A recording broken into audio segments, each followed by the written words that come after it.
আসসালামু আলাইকুম, সবাই কেমন আছেন? আমিও আলহামদুলিল্লাহ অনেক ভালো আছি। আপনাদের দোয়ায় বাচ্চার জন্য আজকে একটা পুডিং বানালাম, ভাবলাম আপনাদের সাথে শেয়ার করি কেমন হয়েছে। কি বলবো, কি যে মজা হয়েছে, একদম নিজের রান্না নিজেই প্রশংসা করি, অনেক মজা হয়েছে। আপনারা হয়তো দেখে বুঝতে পারছেন কি যে মজা হয়েছে, দেখতেও অনেক সুন্দর হয়েছে। মাশাল্লাহ, কি বলবো, কাটার পরে তো আপনি পুরো অবাক হয়ে যাবেন ভিতরেরটা দেখে। মাশাল্লাহ, ভিতরেরটা অনেক সুন্দর হয়েছে, খেতেও যেমন মজা হয়েছে, দেখতেও অনেক সুন্দর হয়েছে। আমি বারান্দায় এসে লুকিয়ে লুকিয়ে ভিডিওটা করতেছি, কারণ আমার বাচ্চারা অবস্থা খারাপ, ওরা পুডিং অনেক পছন্দ করে, তাই আমি বারান্দায় এসে ভিডিওটা করে নিলাম। বকবক করলাম, চলেন ভিডিওটা দেখি কিভাবে আমি পুডিংটা বানালাম। চুলার মধ্যে একটা পাতিল বসিয়ে দিয়েছি, পাতিল বসিয়ে আমি এখানে দিয়ে দিয়েছি 1 কেজি দুধ, দুধের মধ্যে দিয়েছি 1 কাপ চিনি। আপনি আপনার পছন্দ মতো চিনি এবং দুধ দিবেন।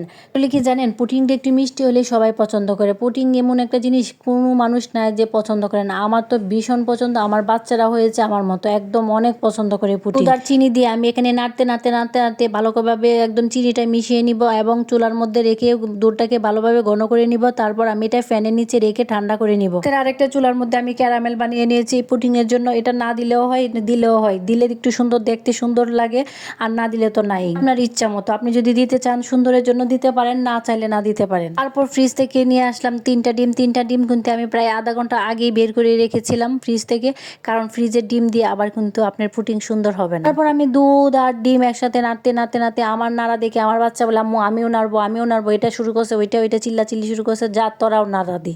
পরে নাড়তে নাড়তে মিশিয়ে তারপর আমি একটু চাকনি দিয়ে ছেঁকে তারপর আমি যেখানে আমি পুডিং বানাবো সেখানে আমি বসিয়ে দিলাম। তারপর মধ্যে আমি একটা পানির পাতিল বসিয়ে দিয়েছি। তারপর আমি আমার একটা চুলার একটা স্ট্যান্ড ছিল, এটা দিয়ে দিয়েছি। স্ট্যান্ড দেওয়ার পর আমি আমার পুডিংয়ের বাটিটা বসিয়ে দিয়েছি। কি যে আমি প্রায় 20-30 মিনিট পরে এসে দেখি মাশাআল্লাহ আমার পুডিংটা এত সুন্দর হয়েছে, কি বলবো আপনাদের। তারপর আমি রান্না করে কিছুক্ষণ লুকিয়ে রেখেছি ঠান্ডা হওয়ার পর। তারপর আমি বারান্দায় নিয়ে গেছি। আপনারা যদি পারেন অন্তত 10-15 মিনিট ফ্রিজে রেখে তারপর কাটবেন। আমার তো ভাই এই সময় নাই।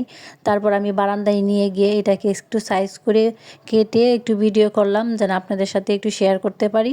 মাশাআল্লাহ অনেক সুন্দর হয়েছে, দেখতেও যেমন সুন্দর হয়েছে, খেতেও অনেক মজা হয়েছে। বাসার তো সবাই খেয়ে মাশাআল্লাহ অনেক প্রশংসা করতেছে যে অনেক মজা হয়েছে। ভাবতেছি একটা দোকান দিয়ে দিব, আপনারা কি বলেন? ওই দিন দোকানে গেলাম, দোকানে গিয়ে দেখি পুডিংয়ের দাম 1 পিস, সামান্য ছোট্ট একটা পিস, এটা নাকি 50 টাকা পিস। আমি দেখি আশ্চর্য হয়ে গেছি, একটু মানে নাকি 50 টাকা, কি বলবো। তারপর ওদেরকে পুডিং দিয়ে আমি চলে আসলাম, আমিও নিজেও একটু খেলাম। তারপর খেয়ে চলে আসলাম, এসে দেখি ভাই আপনার ভাইয়ারা বাজার করে নিয়ে আসছে। তা আস্তে আস্তে সবগুলো বের করে দেখি কি কি নিয়ে আসছে। দুপুরে আবার রান্না করতে হবে, বাসায় একটু মেহমানও আসতে পারে, তাই তাড়াহুড়া করে এগুলাকে সবগুলা বের করে দেখি কি কি নিয়ে আসছে। মুরগি নিয়ে আসছে, মাছ নিয়ে আসছে, আর তারপর আরেকটা ব্যাগের মধ্যে কি জানি ছিল, ওইটা দেখি চিংড়ি মাছ। ঠিক আছে ভাই, আল্লাহ হাফেজ।